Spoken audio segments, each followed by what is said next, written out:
What's good, YouTube? Welcome back to the channel. This is the Texans Better Talk Show. Don't forget to like and subscribe for more daily Texans content. I'm your guy. Today, we are going to be doing a 7-round Texans mock draft. This is on NFL Mock Draft Database Simulator, so obviously, to keep in mind, that's kind of where these players are getting evaluated and all that stuff. So, figured it'd be fun to do 7 rounds. I'm not gonna lie, I kind of cap out on my like player, in-depth player analysis around the fourth and fifth rounds. So in that sixth and seventh round, I'm really just going to be looking at the positioning and just drafting the value, or at least what's been, what's prescribed to me as value in this draft. But also not doing any trades, so going to continue to reject all of those trade offers. Jalen Walker, wow, that's actually pretty nice him being up here. So the problem I think I have with this mock draft simulator, and this isn't necessarily a problem, but for some reason Jalen, quarterbacks tend to go in this third spot. I mean, I've seen Will Howard up here. I've seen Jalen Milroe. So I don't know why the Giants think Milroe's their guy, but if we can ignore that, I think it's a pretty solid draft. You got to tackle Hunter's in the sixth. You got Tet coming off, Abdul Carter, Genty. So definitely not like the craziest mock. I just definitely think like there's a couple of things in the first round that just make absolutely no sense. Abuka going before Warren is very interesting as well.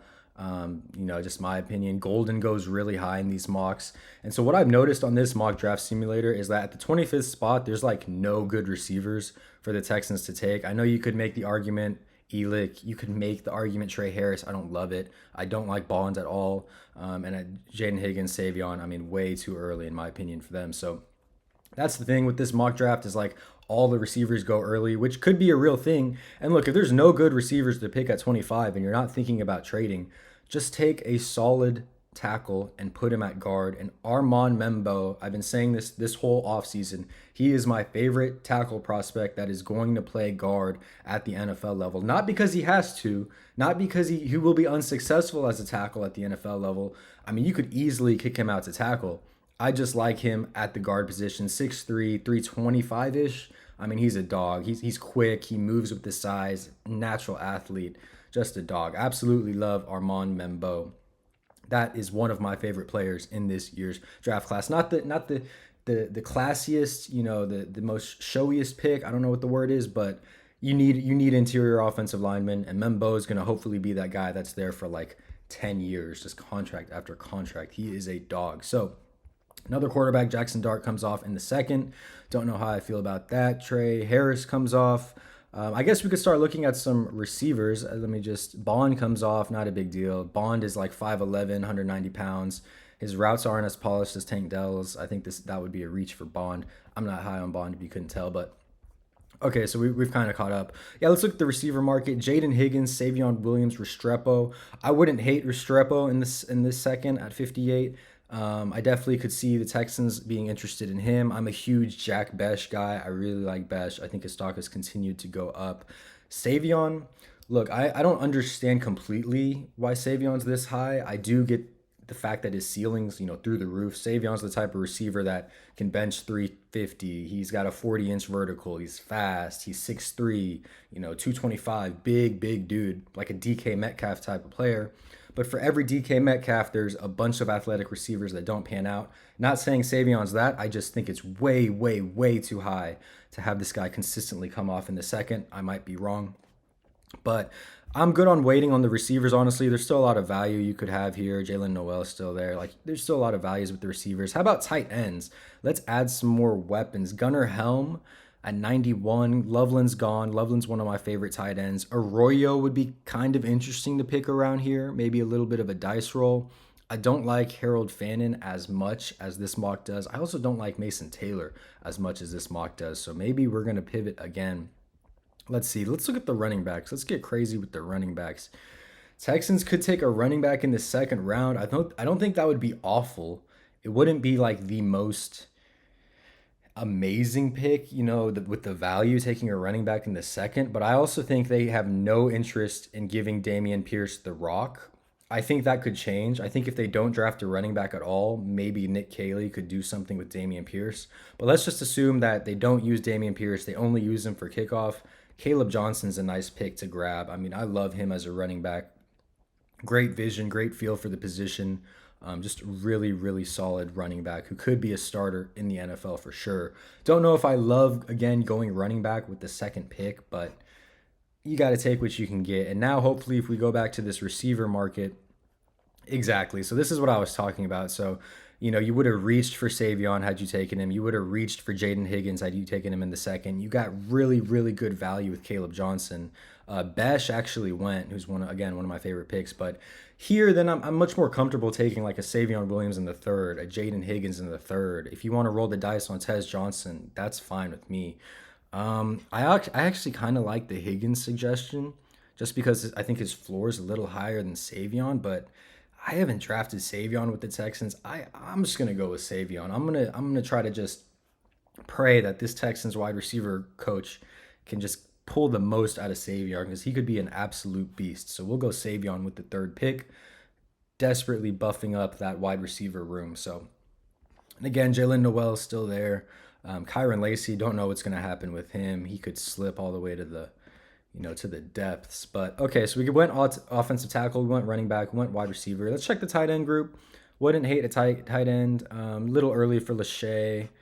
None of these names are really popping out at me. We could go defense. I know there's been some call for maybe a safety because of the injuries by Jimmy Ward. Jimmy Ward's always injured, and Petrie is just playing a very physical position. I love Eric Murray. Don't know if you want him to be your starting safety. I just don't know if Jalen Reed could be a starting safety immediately. Obviously, you're not drafting him to be, but that's something to think about.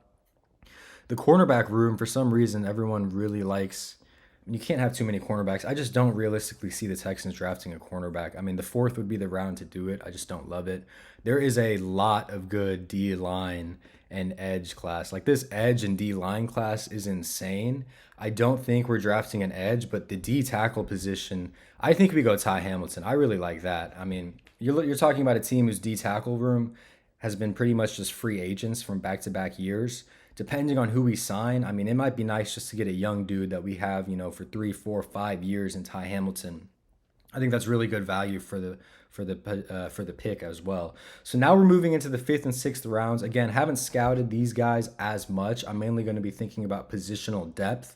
Now, if you want to go get Jalen Reed, ooh, that's a nice pick. That's going to be my pick for sure. See, again, letting Jalen Reed fall, not taking him early in the fourth, just letting him fall down to the fifth. Yeah, I'm not going to do much looking around. Mello Dotson, the cornerback from Kansas, he's a solid player. I'd much rather go safety with our injury history. Again, Luke Lachey is still there. Maybe you could snag him towards the end. That would be really nice. I'm convinced on Jalen Reed. I mean, I like Jalen Reed as a player, so we're just going to take Jalen Reed. Now we've got a couple of defensive players that could definitely be rotational pieces. Jalen Reed could definitely be a nice backup for Murray if Murray's not getting it done. Also, I believe Murray's a free agent, so there's no chance, or it's not 100% certain he's even going to be on the team next year if the Texans choose to let him walk, which is a real possibility. So, wow, I did not realize that our last pick was so long. I wish this could go faster, but kind of looking at some receivers. Luke Lachey wouldn't be bad. I would take Luke Lachey right now. I doubt he'll be there. Wide receivers are starting to get questionable. I mean, you wouldn't hate it. I would think about going wide receiver here. Again, I haven't watched that much film on a lot of these guys. Only reason I think about going wide receiver here is just because you want to throw bodies in that wide receiver room. You want to make people compete. You want to make Mechie and Hutch earn their spots because they haven't proven a lot lately. But again, I just don't know if I want to just draft, like it makes sense. I don't know. I'm not really loving that. Luke Lachey goes. The tight end room would be another position you'd really want to beef up. Maybe an edge as well, getting just good value from a UCLA edge. I don't know how to pronounce his name. I'm not going to try. But there's a Johnny Walker in this class. That's pretty funny. Cornerback, maybe. We got our safety. Linebacker, I just feel like, I don't know. Maybe linebacker would be the move. I just feel like it's so late. Don't know how much value you're going to get. We have a pretty stacked linebacker room. Don't really need a quarterback as well. Could look at some running backs, the Virginia Tech running back. Yeah, I think I'm going to go for edge, honestly. I think there's no guarantee on how long you're going to have Danico Autry for. I think that with Grenard, or sorry, not Grenard, with Hunter being a free agent after this upcoming year, you're going to maybe want a younger solution. You're going to want a guy who can learn from Grenard as well as Will Anderson and Danico Autry. I mean, this is the prime spot to bring in a young guy and to have him learn from people. So we'll draft the edge from UCLA, and that will conclude our 6 round mock draft. What a draft. Let's see the results. Armand Membo, my favorite O-line prospect in this draft.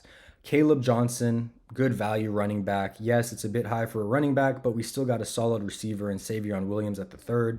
Then we went and beefed up the D-line room with Ty Hamilton, and finally ended on a really good value pick in Jalen Reed at the safety position. So there's my mock. 6 rounds, 6 picks. What do you guys think? Do you kind of agree with my reasoning? Are there any things you would change? And yeah, let me know about, future video ideas, things you want to see. Let me know about future video ideas, things you want to see, and I will see y'all in the next one, man. Peace out.